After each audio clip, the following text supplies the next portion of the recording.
Salam, hörmətli abituriyentlər, hər vaxtınız xeyir olsun. 15 fevral 2026-cı il tarixində, yəni bu gün Müstəqil Qiymətləndirmə Mərkəzi və OTK tərəfindən keçirilmiş 10-cu siniflər üzrə 2-ci, 3-cü qrupların tarix suallarının izahlarına baxacağıq. 31 nömrəli test tapşırığında bizdən 11-ci əsrin 20-ci illərində və 30-cu illərində ərazilərində Oğuz türklərinin məskunlaşdığı Azərbaycan dövlətlərinin paytaxtlarını müəyyən etmək soruşulur. Biz bilirik ki, 11-ci əsrin 20-ci illərində Oğuz türkləri Rəvadilər dövləti ərazisində, yəni Təbrizdə məskunlaşmışdılar. 30-cu illərdə isə Şəddadilər dövlətinin ərazisində, yəni Gəncə paytaxtı olan Şəddadilər dövləti ərazisində məskunlaşmışdılar. Burada düzgün cavabımız 2 və 3 Y variantı olacaqdır. 32 nömrəli test tapşırığında uyğunluğu müəyyən edəcəyik torpaq mülkiyyət formalarına uyğun iqta və divan.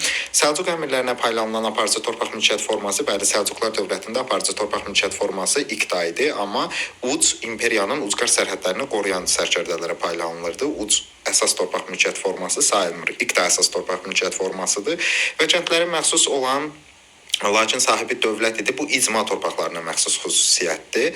Zaman keçdikcə irsən keçərək mülkdən elə də fərqlənməyən torpaq idi. Bəli, iqtanın çünki iki forması var. Bir irsən keçən, bağışlanan, bir də şərti verilən iqta xüsusiyyətlə malik idi. C-yi götürə bilirik. Divan dövlətə məxsus idi. Bəli, əsas torpaq mülkiyyət formasıdır. Xəlifə torpaqları da adlandırılırdı. Bəli, xilafət dövründə yaradılmışdı bu torpaqlar. Sərhədləri qoruyan sərkərdələrə verilən torpaq divan adlanırdı. Divan dövlətə məxsus idi və birbaşa gəliri dövlət xəzinəsinə daxil olurdu. 32-ci test tapşırığında düzgün cavabımız D variantı olmuş olur. Eyni əsrdə baş vermiş hadisələr soruşulur bizdən. Burada Afinada gümüş pulların kəsilməsi eradan əvvəl 7-ci əsrdir. Afinada ilk dəfə vətəndaşlıq hüququ eradan əvvəl, demək 594-cü ildir. Solonun islahatına əsasən həyata keçirilibdir bu. 12 lövhə qanunları Romada eradan əvvəl 5-ci əsrdədir.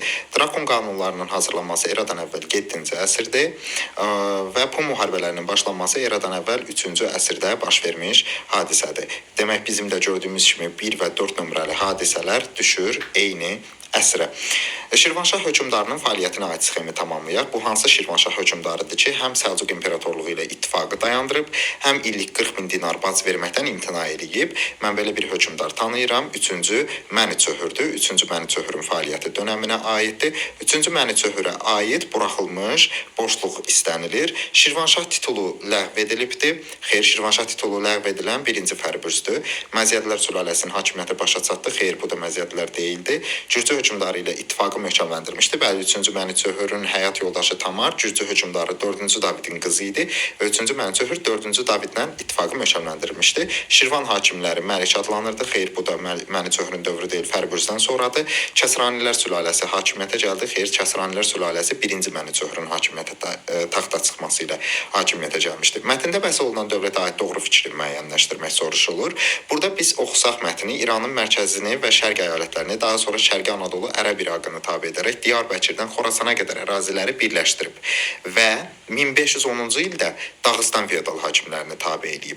Və bizim oxuduğumuz mətn Azərbaycandan bağlı olduğuna görə biz buradakı tarixdə artıq bilirik ki, Azərbaycanda iki dövlət var. Şirvanşahlardır və Səfəvilərdir 1510-cu ildə. Təbii ki, Şirvanşahlar da bu boyda ərazini tabe edə bilməyəcəklərinə görə, yəni zəif bir dövlət quruluşuna malik olduqlarına görə, ta zəiflədiklərinə görə 1510-cu ildə biz bilirik ki, konkret Səfəvilər dövlətindən bəhs olunur. Yəni məntiqlə bunu müəyyənləşdirmək olar. A variantı Baharlılar sülaləsi Qaraqoyunlulardan söhbət getmir mətndə. 2-ci Mehmet Sara Xatun Ağqoyunlu Bayandurlu dövlətidir, söhbət gedə bilməz. Təbriz yaxınlığında Sərdurud döyüşünün baş verməsi səbəblərdən bağlı deyil, Qaraqoyunlu bəyliyi ilə bağlıdır. Otluqbeli döyüşündə Osmanlıdan qalib gəlməsi Ağqoyunlu dövlətidir, amma Şah 1-ci Abbasın dövründə qızılbaşlara təkbaşına silah gəzdirmək hüququ qadağan olunmuşdu. Səfəvilər dövləti ilə bağlı olan bir amildir. Cavabımız C variantı. 3-7-ci əsr memarlıq abidələrinə uyğunluğu müəyyənləşdirmək soruşulur. Bərdədə Tərtər çayı üzərində körpü, demək 7-ci, 8-ci əsrlər ərəb memarlığına aiddir. Bir yanlışdır. İsmaillidə Cavanşir qala və Ağdərədə Çarabkert qala, bunlar Alban memarlıq nümunələridirlər. Şamaxıda Cümə məscidi isə yenə ərəb memarlıq nümunəsidir. Demək 1-4 getdi, 2-3 düzgün cavabdır. Cavab Y variantı olmuş olur. Mətndə Səlcuq sultanı haqqında məlumat verir və deyir ki, 11-ci əsrin 30-cu illərində türk tayfaları siyasi hakimiyyəti ələ keçirib Səlcuq dövlətini yaradırlar. Biz xatırlayırıq ki, 1040-cı ildə Mərv yaxınlığında Dəndənəkan adlı yerdə Səlcuqlar Qəznəviləri məğlub edərək Mərkəzi Asiyada siyasi qüvvəyə çevriləndə və Səlcuq dövlətinin əsas imzası qoyulanda hökmdar Sultan Toğrul olubdu. Yəni Toğrul olubdu. Dəndənəşan döyüşündən sonra Toğrul Sultan titulu qəbul edir və bizə Sultan Toğrulun fəaliyyətinə aid bir xüsusiyyət müəyyənləşdirmək soruşulur. Azərbaycanda türk tayfalarının ikinci böyük axını baş veribdi. Bu ikinci axın Hunların axınıdır eramızın ilk əsrlərində. Tiflis Müsəlman Əmirliyinin həmçinin Rəvadilər və Şəddadilər dövlətlərini Sultan Toğrul tabe eləyibdi. B variantı düzdür. Suriyanı tabe eləyən, Konyanı, Ankaranı tutan demək Məlik Şahdır. Torpaq mülkiyyəti və vergi sistemində islahatlar keçirdən yenə Məlik Şahdır. Malazgirt yaxınlığındakı həlledici döyüş də Alp Arslanın fəaliyyəti dönəminə aiddir. Qızıl Orda dövlətinə daxil olmayan əraziləri xəritədə müəyyən etmək soruşulur. Biz Qızıl Orda dövlətinin Volqaboy bölgəsində Mərkəz Saray Batı olmaqla yaranıbdır. 2 nömrəli ərazi Qızıl Ordanın öz ərazisidir. 1 nömrəli ərazi isə Ruskin yazıqlardır və biz Qızıl Orda dövlətini keçərkən orada qeyd etmişdik ki, təqribi Qızıl Orda dövlətinin ərazisi bu bölgələri əhatə edir. Qara xətlə imzələdiyim bölgələri. Biz Qızıl Orda dövlətini keçərkən qeyd etmişdik ki, Qızıl Orda Ruskin yazıqlarını da özündən asılı vəziyyətə salır. Yəni 1 ilə 2 Qızıl Ordanın tərkibindədir. Amma 4 Fransa və 3 Cənub-Şərqi Avropa təbii ki, burada 3 nömrəli ərazi Qızıl Orda dövlətinin tərkibinə daxil olan ərazilər sırasında verilə bilməz. Cavab C variantı olmuş olur. Tarixi proseslərin məntiqi ardıcıllığını müəyyənləşdirmək soruşulur. Xristian dini və kilsə 2 hissəyə bölünür. 1054-cü ildə Qüdsdə müsəlman və yəhudi əhaliyə qarşı qiyamlar Qüds şəhəri səlibçilər tərəfindən 1099-da tutulanda biz 2 ilə 3-ə el şeylər yazmalıyıq ki, 1054 ilə 1099-un arasında olsun və bir-birini məntiqən tamamlasın. Təbəriyə yaxınlığında döyüş 1187-ci ildə baş vermişdi. Təbəriyə döyüşü məlumdur ki, bura gedə bilməz. A variantını variantlardan silirik. Peçeniklərin Konstantinopola hücum etməsi 1091-ci ildə baş veribdi. 1091-ci ili demək yaza bilərik, saxlayıram. Alman imperatoru Friedrich Barbarossanın yürüşü. Friedrich Barbarossa 3-cü xas yürüşündə iştirak etmişdi. Alman imperatoru 3-cü xas yürüşü də 1189-cu ildə başladığına görə bunu da götürə bilmərik. C variantını. C variantını da bəndlərimizdən silirik. Konstantinopolda müqəddəs Sofiya kilsəsinin qarət olunması 1202-1204-cü illərdə baş vermiş 4-cü xaç yürüşünün nəticəsidir. D variantını da heç ara yaza bilmərik, sildik. 2-ci Urban Clermont kilsə məclisində qurultayda çıxış eləyir və məclisdə çıxış eləyir və cəmaatı xaç yürüşünə səsləyir 1095-dir. Konkret olaraq bizim götürə biləcəyimiz variantlar B və Y-dir. 2-yə B yazırıq 1091-ci il, 3-ə də Y yazırıq 1095-ci il. Düzgün cavabımız oldu D variantı. Albaniyanın 1-ci 3-cü yüzilliklərinin 2-ci yarısı üçün səciyyəvidir. Bu sualda asan tipli test tapşırığıdır. Qobustanda Böyükdaş dağının ətəyindəki kitabə demək bizim eranın 84-96-cı illərinə aiddir. Yəni bizim eranın ilk əsrində baş vermiş hadisədir. Bunu götürürük. Bir düzgün variantdır. 2. Roma sərkərdəsi Pompeyin adını görürüksə biz onu eramıza götürə bilmərik. Eradan əvvəl 66-cı ildədir. Qanıq çayı sahilindəki döyüşdə eradan əvvəl 65-ci ildədir.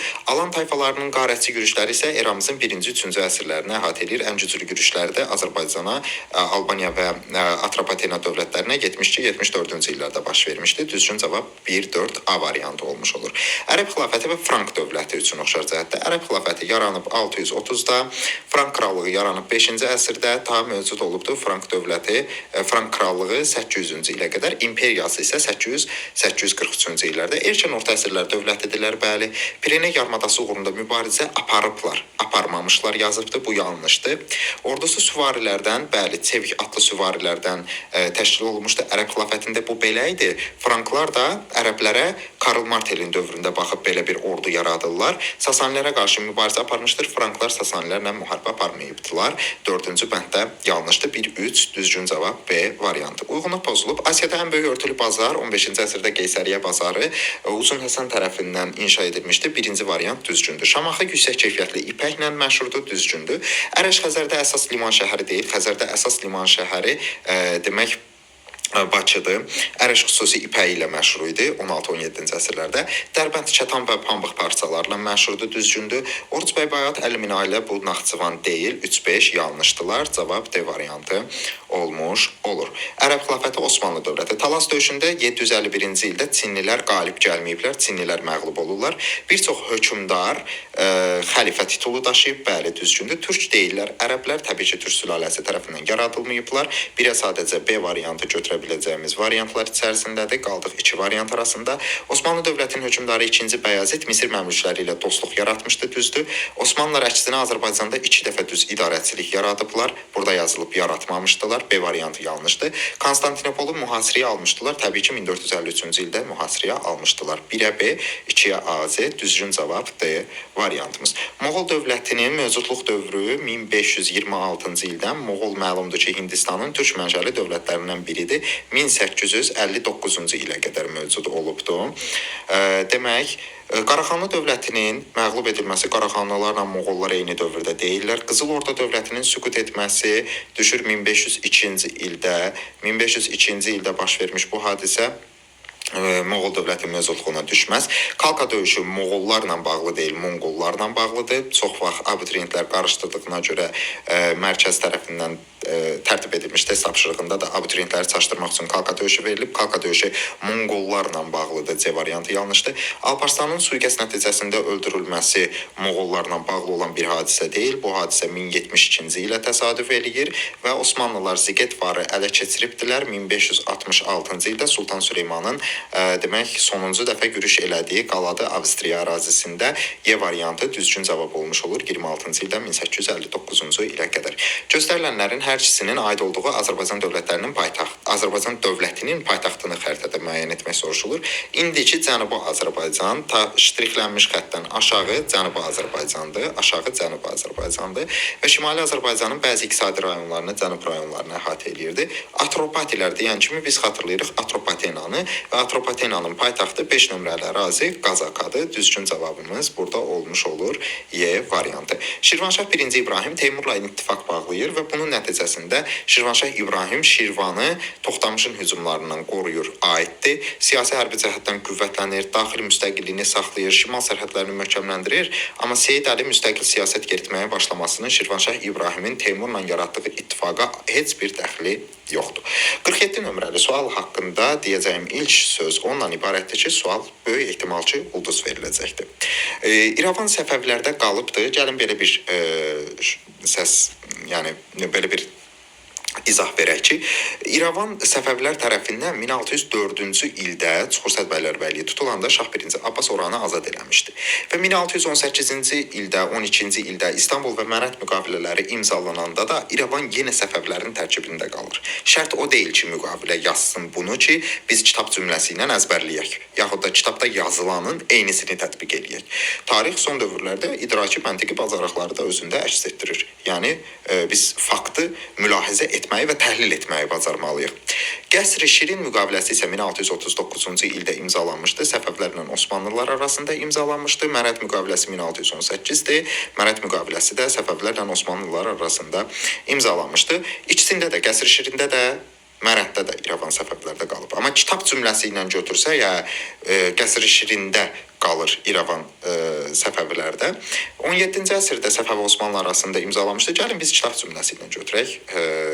Belə deyim ki, bullyingə də məruz qalmarıq, kitab cümləsi ilə götürək. İrəvan Səfəvlərdə qaldı, Qəsr-i Şirin yazdıq. 17-ci əsrdə Səfəv Osmanlı arasında imzalanıb, ikisi də yazdım.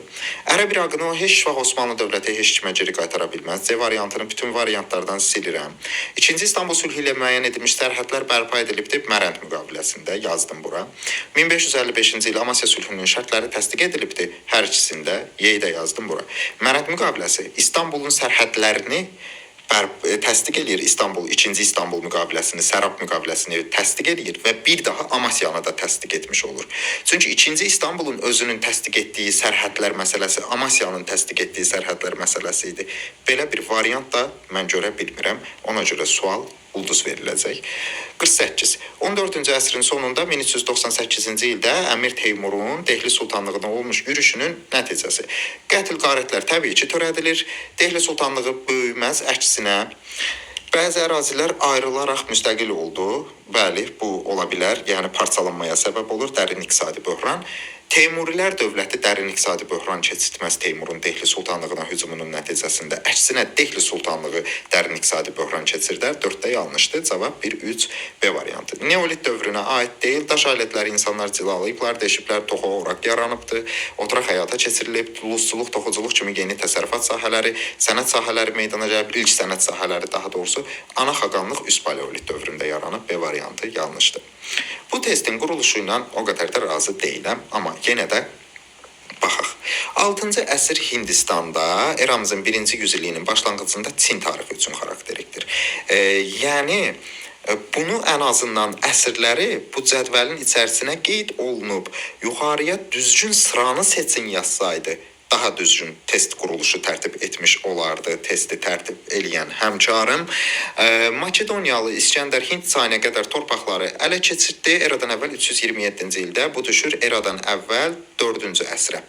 Bu da məlumdur ki, uyğun gəlmir. Sarı-sarıqlar biz ümumiyyətlə bütün variantları üstünə yazaq. Sarı-sarıqlar üsyanı çətinliklə yatırıldı. Bizim eranın 204-cü ildə, bizim eranın 3-cü əsrində. Birinci bənd uyğun gəlmədi. Birinci sətr.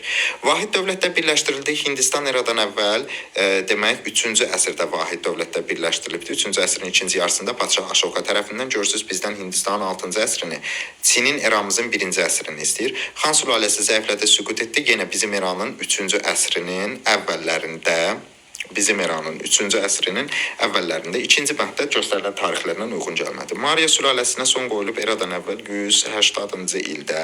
Mariya sülaləsi eradan əvvəl 2-ci əsrdə belə çıxır ki, gedib Hindistanın 6-cı əsrini soruşur. Konfutsi təlimi yayılmağa başladı. Eradan əvvəl 6-cı əsrdə uyğun gəlmədi. Şimali-qərbi Hindistan Əhəməni dövlətinin tabeliyinə eradan əvvəl 6-cı əsrdə keçmiş olur. Eradan əvvəl 6-cı əsrdə bu düzgündür. Hindistana uyğun gəldi. Qırmızı qaşlılar üsyanı da bizim eranın 1-ci əsrində baş vermiş hadisədir. Bizim eranın 1-ci əsrində 4-cü sətr artıq yuxarıda deyilənləri tamamladı. 4 kasta eradan əvvəl 12-ci əsrdə yaranıbdı. Hindistanda eradan əvvəl 12-ci əsrdə yaranıb Hindistanda.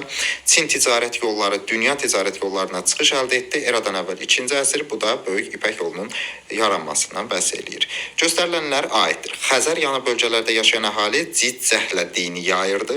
Dini ciccəhlə yayanlar kimlərdir? Təbii ki, ərəblər öz mövqelərini möhkəmləndirmək üçün köçürmə eləyiblər. Xüsusilə Rabat adlı hərbi məskənlər yaradıblar. Bunlar ərəblərdilər.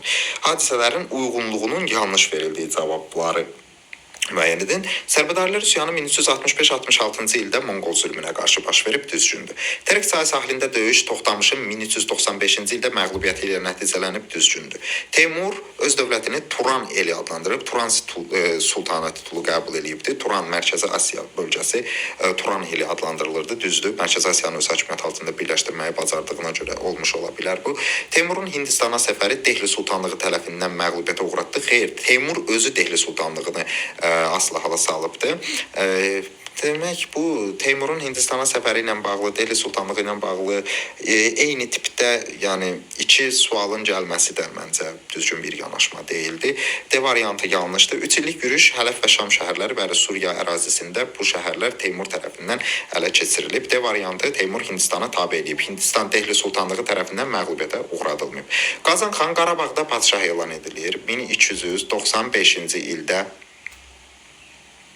Muş döyüşündə Qaraqoyunlular məğlub olur. 1467-ci ildə Alma bulağı döyüşündə Səfəvilər qalib gəlir. 1503-cü ildə Ali Monqol xaqanlığı, yəni Monqol dövlətinin yaradılması 1206-cı ildə. Demək, ardıcılıq olacaq 4, 1, daha sonra 2 və 3. Xürrəmlərin başçısı Babəkin hərəkata rəhbərlik etdiyi dövr 816-838-ci illəri əhatə eləyir. Suynik, Bərdə, Beyləqan kimi şəhərləri 20-ci illərdə azad eləyib, 9-cu əsrin 20-ci illərində, düzdür. 1-ci Həmədan döyüşü 830-cu ildə Xürrəmlər bu döyüşdə ərəbləri məğlub eləyiblər, düzdür. 1-2-ni götürdüm. 2-ci Həştadsər döyüşü 836-da, 2-ci Həştadsər döyüşündə Babək Afşini məğlubiyyətə uğradıb, ərəblər qələbə qazana bilməz, yanlışdır. Bəz qalası uğrunda son döyüş 837-dir. Orada ərəb qoşunları qələbə qazanıbdılar. Qala ələ keçirilir. Bu yanlışdır deyir. Xəlifə Mütəsim məğlub oldu. Səhvdir, çünki Babəkçilər məğlub olur.